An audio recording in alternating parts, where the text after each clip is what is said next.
Aleluia. Mais uma vez eu quero cumprimentar a todos com a paz do Senhor Jesus. Amém? Quero convidar você para hoje estudarmos juntos o capítulo de número 12 da carta de Paulo aos Romanos. Estudamos até o capítulo de número 11 sobre o projeto, sobre a explanação de Paulo a respeito do sacrifício feito por Cristo no Calvário para a nossa salvação. Ou seja, aprendemos do capítulo 1 até o capítulo de número 11 sobre a salvação pela fé em Jesus Cristo. E a partir do capítulo de número 12 até o 16, nós iremos aprender então sobre o sacrifício que nós, como servos de Deus, devemos fazer para louvar ao Senhor, agradar a Deus e logo também entrarmos nas mansões celestiais, aleluia, permanecermos santos na presença de Deus. Então, do capítulo 1, capítulo 11 de Romanos, nós aprendemos a doutrina. Paulo, ele falou basicamente da doutrina. É tanto que o livro de Romanos, como já dissemos outras vezes aqui, ele é o maior compêndio teológico do Novo Testamento. Está em Romanos. Então, são 11 capítulos de profundas doutrinas do Evangelho. E a partir do capítulo 12, nós vamos estudar a aplicação dessa doutrina na vida prática da igreja, na vida prática do crente, no cotidiano. O resultado dessa doutrina, no nosso coração. Então nós vamos falar da aplicação dessa doutrina.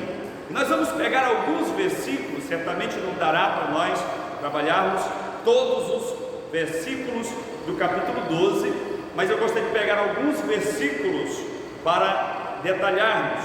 E o primeiro versículo do capítulo 12, abra aí a sua Bíblia, deixa ela aberta aí e vamos ler juntos. Observe que o apóstolo, ele começa o capítulo 12 com a seguinte expressão: rogo-vos, pois, irmãos, pela compaixão de Deus, que apresenteis o vosso corpo em sacrifício vivo, santo e agradável a Deus, que é o vosso culto racional.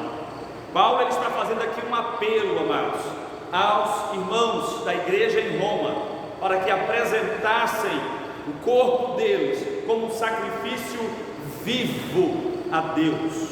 Por que Paulo usa essa expressão sacrifício vivo? Porque, queridos, o entendimento que se tinha no Antigo Testamento, o sacrifício, ele era apresentado morto em cima do holocausto. O cordeiro era antes imolado e ali era depositado sobre o holocausto e depois ateava-se fogo no holocausto. Portanto, a oferta estaria morta sobre o altar. Mas Jesus, ele varreu, Jesus, ele baniu todos os animais mortos de sobre o altar, queridos, porque o sacrifício dele na cruz foi definitivo, foi completo, foi perfeito. Logo, Deus não teria mais prazer na morte, nem no sangue de cabritos ou de touros, mas Deus teria prazer no sacrifício vivo, aleluia. Portanto, a expressão sacrifício vivo que Paulo usa aqui é para dizer que Deus não se agrada mais de sangue de touros e de bodes, mas Deus se agrada de uma pessoa dedicada inteiramente, corpo, alma e espírito, ao Senhor, aleluia, ao serviço do reino de Deus. Este é o sacrifício vivo que todo cristão deve apresentar a Deus. E quando Paulo diz, queridos, que este sacrifício vivo do corpo do crente, ele é um culto racional, ele não está dizendo que é um culto baseado na razão intelectual do homem, mas ele está dizendo que é um culto lógico, um culto que apresenta lógica. Como assim, pastor? É um culto que ele é coerente com o culto público que nós prestamos aqui na igreja, na sexta-feira à noite, como é hoje, ou no domingo à noite, diante de toda a igreja e do pastor, e aqui nós levantamos as mãos, e aqui nós alçamos a voz e adoramos ao Senhor, e falamos em mistério na presença de Deus, e sentimos a presença de Deus. O culto racional que Paulo fala aqui é uma coerência desse culto que nós fazemos aqui com a nossa vida lá fora, com a nossa vida no cotidiano, com o nosso comportamento, com a nossa conduta. Quando ele diz que esse sacrifício vivo é o nosso culto racional, ele está dizendo que deve haver coerência entre o que eu manifesto aqui na igreja e o que eu vivo lá fora, porque se eu apresentar a Deus o meu corpo como um sacrifício vivo, certamente por onde eu andar, eu vou estar reluzindo o brilho da presença do Espírito Santo na minha vida. Louvado seja o nome do Senhor. E o versículo de número 2, queridos, está dizendo assim: e não vos conformeis com este mundo, mas transformai-vos pela renovação do vosso entendimento, para que experimenteis qual seja a boa, agradável e perfeita vontade de Deus. Eu quero aqui usar a expressão renovação ou transformação de entendimento. Observe que nós temos duas palavras aqui que são antíteses: palavra conformar, né? E a palavra transformar. Ambas têm a mesma raiz, tá? Que é forma, mas tem significados opostos.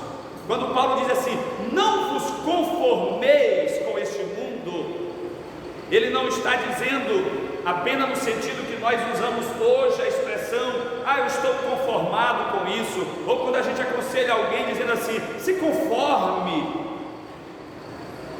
Ele está falando aqui, amados, de algo mais profundo. Ele está falando aqui de forma, de modo de vida, de comportamento, de características, tanto físicas, mas como principalmente interiores.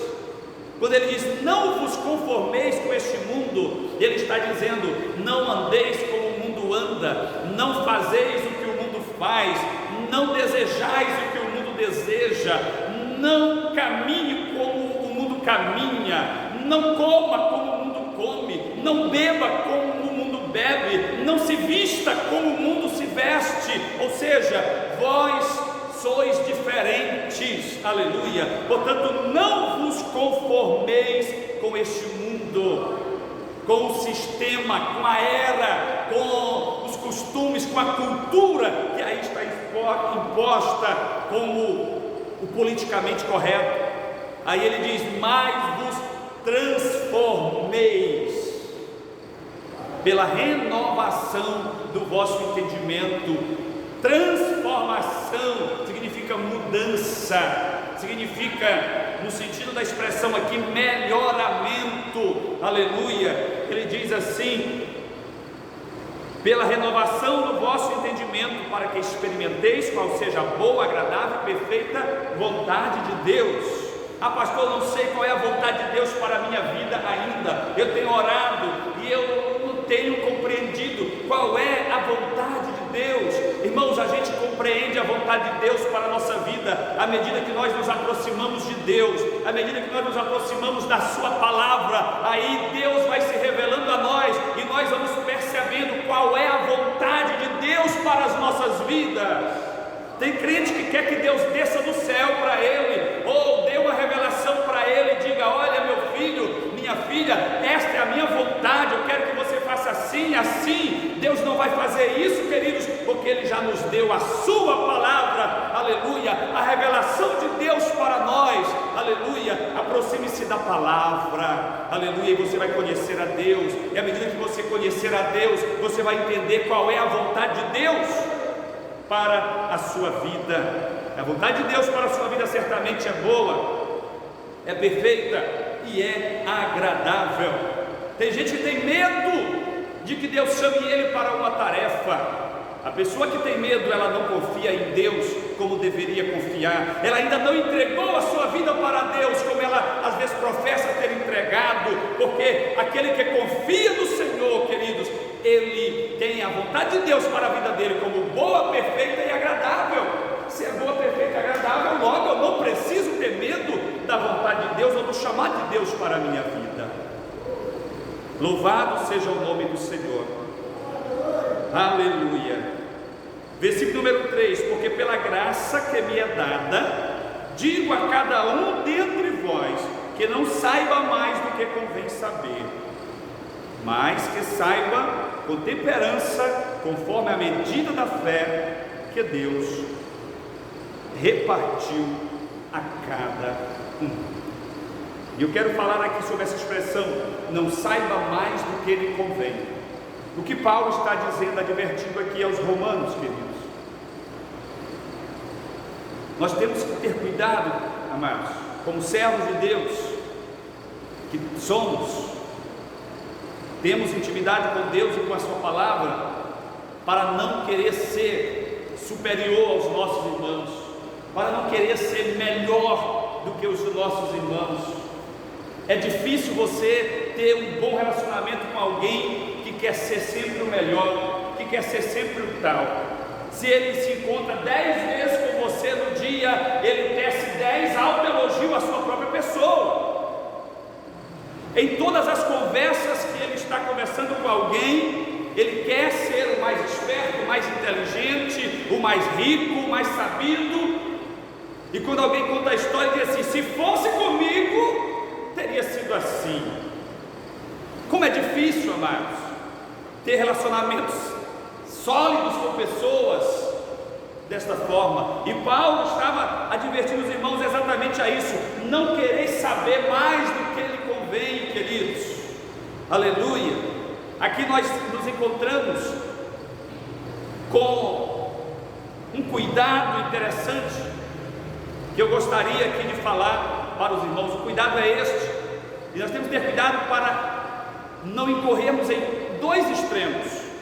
O extremo que Paulo está advertindo aqui é, digamos, que uma autoestima elevada demais, né? Alguns chamam de a síndrome do pavão. A pessoa se acha, está acima da média, está acima da comunidade. Nós não devemos comportar assim, porque isto é pecado, isto é soberba. Lúcifer, ele caiu por causa da sua soberba, porque ele se achava acima da média, ele se achava esperto demais.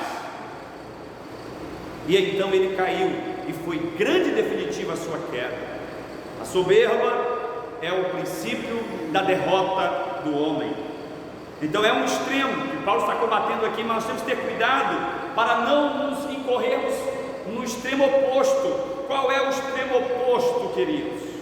Eu não sou nada, eu não sou ninguém, eu não sei de nada, eu sou o menor, coitadinho de mim.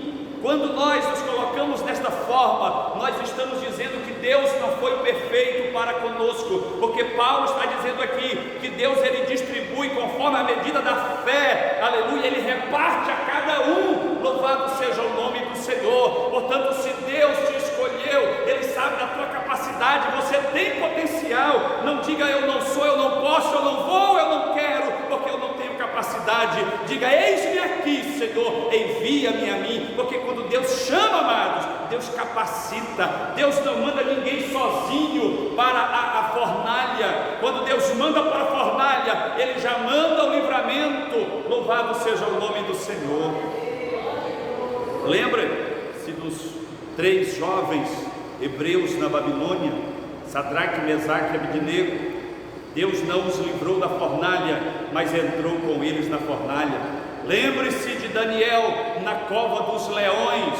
Deus não livrou ele do poço dos dos leões, mas estava com ele entre os leões aquela noite inteira. Lembre-se de José do Egito, quando foi lançado no poço pelos seus irmãos. Deus não evitou que José caísse no poço, aquilo foi inclusive providência de Deus, mas Deus esteve com ele no poço, Deus esteve com ele na casa de Potifar, Deus esteve com ele no cárcere, e Deus esteve com ele no palácio da maior potência mundial da época, porque Deus é Deus, Ele não abandona os seus. Então confie no chamado de Deus. Deus não se engana, queridos.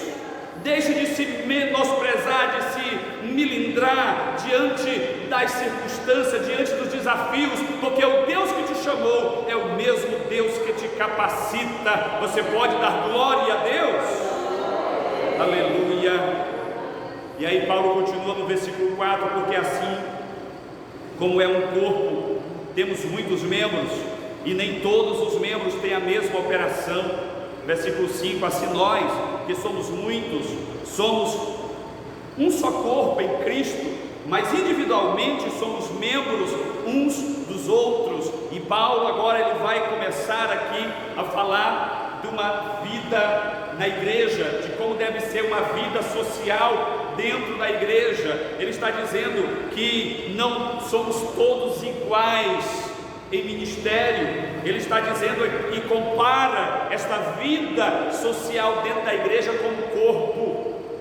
E ele diz: olha, o corpo, apesar de ser uma unidade, ser um só corpo, mas ele existe muitos membros, e nenhum membro repete a função do outro. Todos os membros têm uma função distinta. Paulo está dizendo que na igreja também, apesar de nós sermos muitos membros, nós formamos um só corpo e temos capacitações diferentes, chamados diferentes ou ministérios diferentes para executar na casa de Deus, no reino de Deus.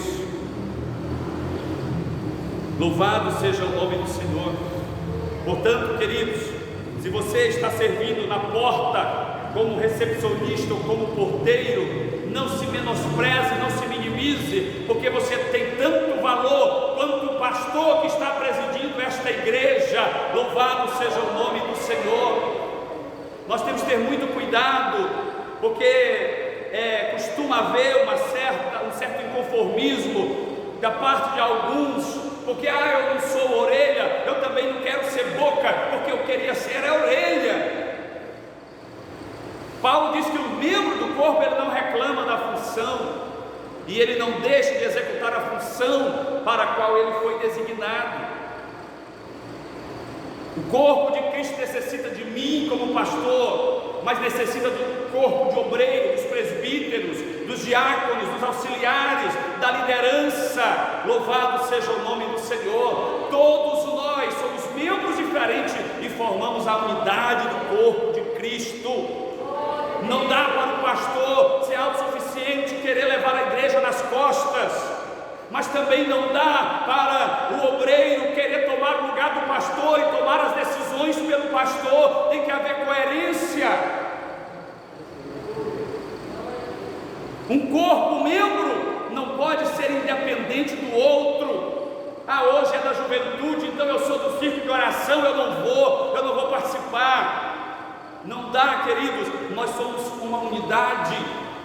Imagine uma cena, uma cesta com lindas uvas, sem semente, exposta à sua frente, e um convite para você ir lá e se deliciar. E você olha com os olhos, processa com o teu cérebro e deseja aquelas uvas, mas se os teus pés não te levarem até aquela mesa, se a tua mão não se estender e não receber o comando através do cérebro para pressionar os dedos e levar esta uva à sua boca, se os teus dentes não triturarem, se a tua língua não salivar, se o teu sistema digestivo não deglutir, o teu estômago não aceitar, você nunca vai conseguir saborear esta uva e nem extrair dela o alimento, a vitamina, a seiva que ela terá para o teu corpo. Assim também, queridos, é a igreja do Senhor, é o corpo de Cristo. Nós somos interdependentes, ou seja, dependemos um do outro, aleluia, para conseguirmos o objetivo proposto por Cristo para este corpo que é a igreja do Senhor. E Paulo aqui explica entre o versículo 6 e o versículo 8 sobre ele faz uma prévia lista de 7 dons espirituais, que nós também chamamos de os dons da graça de Deus, e ele inclusive adverte a igreja de que estes dons, eles não são para a autopromoção do indivíduo, eles não são para deixar o indivíduo mais importante ou superior ao outro, pelo contrário, estes dons, ele é para o benefício do corpo de Cristo, ele é para a santificação da igreja, para a admoestação da igreja, para a consolação da igreja. Portanto, ninguém é detentor de dom algum, os dons são do Senhor e pela sua graça ele distribui a cada um. Louvado seja o nome do Senhor, seja o dom de profecia, seja o dom de ministério, seja o dom de exortação, seja o dom de misericórdia, tudo tem que ser executado com temor e tremor diante do Senhor. Louvado seja Deus. Em outra oportunidade nós estaremos falando somente dos dons espirituais. Hoje não dá para discorrermos, aqui é citado apenas 7 e apenas como referencial, está longe de ser uma lista completa dos dons da graça de Deus distribuídos sobre a sua igreja. Lá no versículo número 9, Paulo ele fala do amor, de como deve ser o amor entre os irmãos. E o que ele diz aí no versículo 9? O amor deve ser não fingido. O que é um amor não fingido, amados? Um amor verdadeiro. O que é ser um amor fingido? Jesus chamou isso de hipocrisia. Fingimento é o mesmo que hipocrisia. Certa vez ele confronta os fariseus e os chama de hipócritas. E isso foi um agravo muito grande para aqueles homens que se julgavam detentores de maior conhecimento do que os plebeus, do que as pessoas pobres, do que as pessoas comuns. Eles se sentiam mais espirituais, eles se trajavam com roupas que o caracterizavam publicamente, eles faziam orações nas praças, eles jejuavam, eles davam esmolas, eles se gabavam de tanta coisa. E Jesus olha para ele e diz: fariseus hipócritas. O que Jesus estava falando? O amor de vocês, a religião de vocês é falsa, não é verdadeira. Jesus certa vez disse: vocês são como sepulcro caiado, bonito por fora, pintado até, quem sabe revestido de pedras de mármore ou até pedras preciosas, mas dentro de vocês tem carniça, dentro de vocês tem corpos podres. Quando Paulo está dizendo o amor seja não fingido, ele está dizendo, amados, que nós temos que amar interiormente uns aos outros. O que adianta eu dizer: irmão João, eu amo você, e quando o irmão João vira as costas, eu dizer: eu não suporto esse rapaz. Quando a irmã Maria vem na minha casa e eu abraço e às vezes até oro por ela e abençoo ela quando ela vai embora, eu digo: mas que mulher abusada! Estou me comportando com fingimento. Paulo está dizendo: o amor seja não fingido. E neste mesmo versículo 9 ele diz: aborrecei o mal e apegai-vos ao bem. Paulo nos ensina a amar e a odiar, aqui no versículo 9. Mas a odiar, pastor, sim, amados. Apartai-se do mal, apartai-vos do mal, odiai o mal. Só que na mesma proporção que nós odiamos o mal, nós temos que amar o bem. Aleluia. Odiar o mal, amados, é não suportar o mal, a perversidade, a iniquidade, o erro, a mentira, a dissimulação. a porfia, a inveja, a torpeza, a prostituição, a iniquidade de todos os tipos. E o nosso amar o bem, ele se aperfeiçoa cada vez mais que nos aproximamos da palavra de Deus e do Senhor.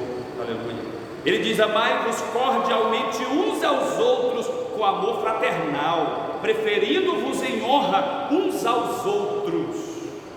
Paulo pegou aqui um exemplo de amor familiar para falar aos irmãos da igreja. Nós devemos nos amar cordialmente. Você aceita, por exemplo, que alguém fale mal do seu pai ou da sua mãe e você fica aí à vontade escancarando os dentes para ele? Você aceita, por exemplo, que alguém venha denegrir a imagem de um irmão seu e você fica calado ou confirma em a si mesmo, ele não vale nada não? Certamente você vai defender o seu irmão, certamente a mãe defenderá o filho defenderá a mãe. É por isso que Paulo usa essa figura: amai-vos com amor fraternal, amor de irmão.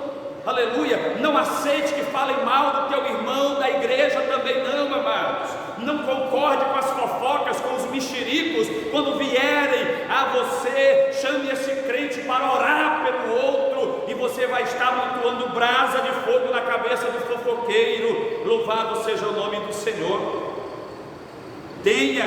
Prefira os outros em honra.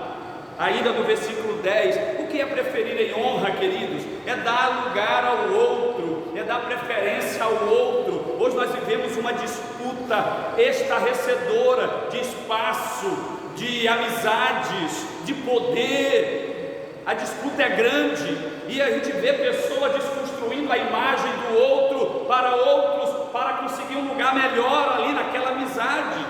Quantas vezes alguém já chegou para mim para falar mal de um amigo meu e dizer que aquele meu amigo fala mal de mim, que não gosta de mim? Certamente isso já aconteceu com você. E tem gente, amados, que não tem sabedoria. Ele não vai averiguar, ele não vai investigar, ele não vai dar um tempo ao tempo para ver se confirma aquelas coisas. Ele já vai com 4 pedras na mão contra o seu melhor amigo. E de amizades são destruídas porque as pessoas não honram os outros.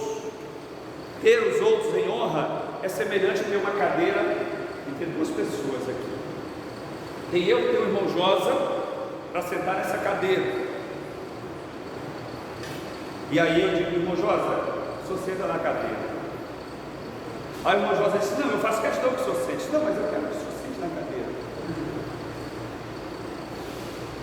Sem nada em troca. Isto é ter o outro em honra. Agora tem gente que diz assim: não, irmão Josa, senta. Mas o coração está dizendo: tomara que ele não aceite. Eu sou pastor, eu que sentar nessa cadeira. Eu sou mais importante que ele. A Bíblia fala sentando. Então não pode ser com fingimento. Quando nós temos alguém em honra, né, ter uns aos outros em honra é honrar. Aleluia. Os irmãos, não só com palavras, mas de fato com atitudes. Não sejais vagarosos no cuidado. Versículo 11: sede fervorosos no espírito, servindo ao Senhor. Ser vagaroso no cuidado é ser preguiçoso. Eu não vou para a igreja hoje não porque eu estou com dor de cabeça. Eu não vou para a igreja hoje não porque eu trabalhei o dia todo, eu estou cansado. Eu não vou para a escola bíblica não, porque... E aí vem os porquês, desculpas e desculpas.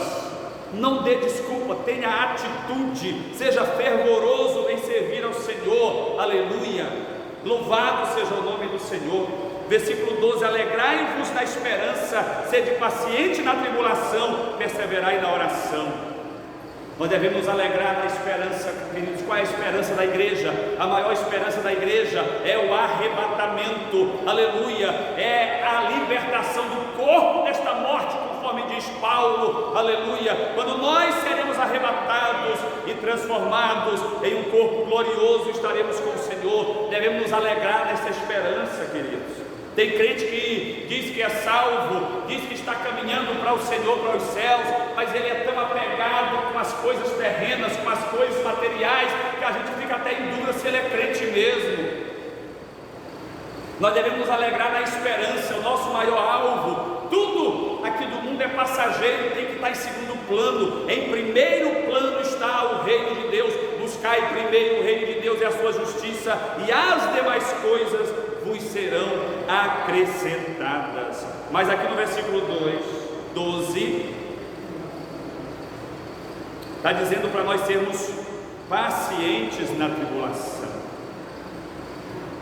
Nunca diga assim: eu não aguento mais, eu não vou mais orar sobre este assunto, eu não vou mais fazer isso, eu lavo as minhas mãos. Você não é Pilatos, querido, nem Pilatos lavando as suas mãos, ele conseguiu se livrar da culpa, da condenação do nosso mestre amado. Imagine você não é melhor do que Pilatos. Não lave as mãos, coisa nenhuma, aleluia. Aliás, as mãos têm que estar sempre limpas, porque a mão do crente tem que estar limpa, não é verdade? Mas não entregue os pontos, seja perseverante na oração. Se orou uma semana, não aconteceu, ore 2. Se orou um mês, não aconteceu, ore 6 meses, ore 1 ano, ore 3 anos, não importa, seja perseverante. Louvado seja o nome do Senhor. Versículo 13: comunicai com os santos nas suas necessidades, segui a hospitalidade. Sabe o que é comunicar com os santos na necessidade? É fazer assistência social, no nosso moderno português, é se preocupar com as dificuldades dos outros, é se envolver com as dificuldades dos outros. Tem gente que só se envolve com a dificuldade dos outros para falar mal, para fazer fofoca, para denegrir a imagem. Não é nesse aspecto que Paulo está nos advertindo a se preocupar com o outro, não, queridos. É sentir a dor do outro, é se colocar no lugar do outro, é levar a cruz juntamente com o outro, é ter empatia pelo outro. Versículo 14: abençoai o que vos perseguem. Coisa difícil, pastor. Abençoai o que vos perseguem. Aí Paulo ainda assevera: abençoai e não amaldiçoeis. Por que Paulo está asseverando, irmã Neide Salles? Porque ele sabe que a nossa natureza carnal, ela é tendenciosa, é para amaldiçoar mesmo. A nossa natureza carnal, ela é tendenciosa, é para desejar o mal mesmo àquele que nos fez o mal. É verdade ou não? Mas a natureza espiritual que o Senhor nos deu é que nos capacita a orar pelo que nos perseguem, a desejar o bem àqueles que nos perseguem. Versículo 15, outra dificuldade tremenda: alegrai-vos com os que se alegram e chorai com os que choram. Pastor, mas é tão fácil sorrir com quem está sorrindo, será? É natural nós sentirmos inveja com a vitória dos outros. É natural a gente nos consumirmos com o sucesso dos outros. Agora, com os que choram, está chorando, logo a gente chora também. A nossa alegria com os que se alegram tem que ser verdadeira. Alegrai-vos com os que se alegram, mas se alegrem mesmo. Não seja um ator, não seja um hipócrita, não. Que a sua alegria seja verdadeira, com a vitória do seu irmão, da sua irmã, do seu amigo, aleluia, até daquela pessoa com quem você não tem tanta intimidade na igreja, mas ela contou uma bênção, um testemunho, aleluia. Se alegre com esse testemunho, queridos, porque você está atraindo bênção para a tua vida. Versículo 16: sede unânimes entre vós, não ambicioneis coisas altas, mas acomodai-vos às humildes. Não sejais sábio em vós mesmos. Lá no versículo 3 nós já vimos que nós não devemos saber mais do que convém. Não seja sábio entre vós mesmos, e ele está reforçando aqui. Mas quando ele diz sejam unânimes entre vós, ele está dizendo: tenham o mesmo pensamento, tenham unidade, persigam o mesmo objetivo como corpo de Cristo. Não queira puxar um para cá e o outro para lá, como dizia ele mesmo: eu sou de Paulo, eu sou de Apolo. Não, nós temos uma unanimidade em Cristo. Vamos perseguir o alvo, sejamos unânimes. Louvado seja o nome do Senhor. Todo aquele que serve a Cristo, ele ele passa a integrar o corpo de Cristo, independente da bandeira da igreja, se é assembleiano como nós somos, se é batista, se é presbiteriano ou outra denominação. Se ele serve a Cristo, então ele passa a entregar o corpo de Cristo. Nós devemos ser unânimes entre nós, queridos, porque o reino dividido não prospera, o cristianismo dividido também não prospera. Sejamos unânimes, defendamos, aleluia, a honra dos cristãos, a honra da igreja, a honra do Evangelho. Não contribua para que o Evangelho seja escarnecido, para que a igreja seja envergonhada de forma alguma.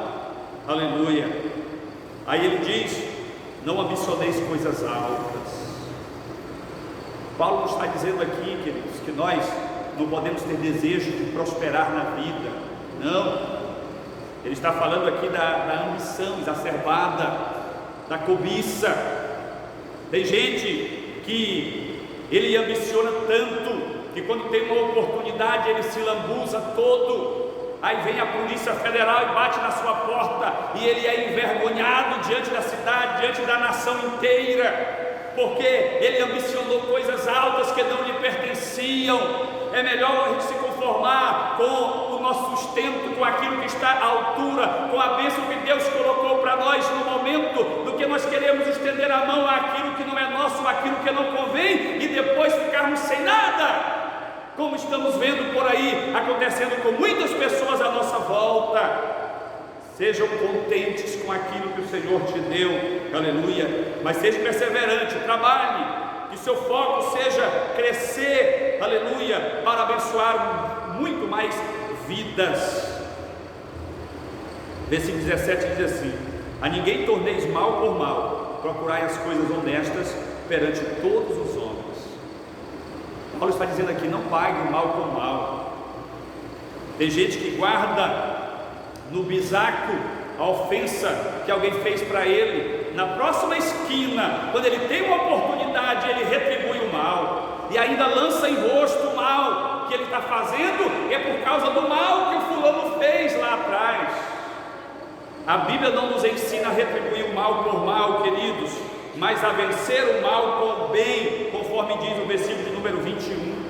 Mas no versículo 18, Paulo está dizendo: se possível, presbítero Francisco Alencar, tende paz com todos os homens.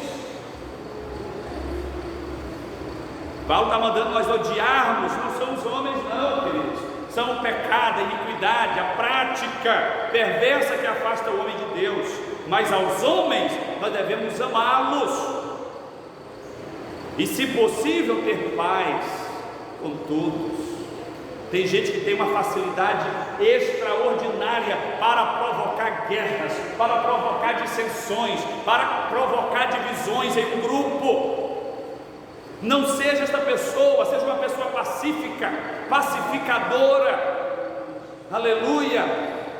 Seja aquela pessoa que esteja sempre com um balde de água fria para jogar em cima da fogueira má, da fogueira que traz dissensões, que traz divisões, que traz tristeza, que traz morte.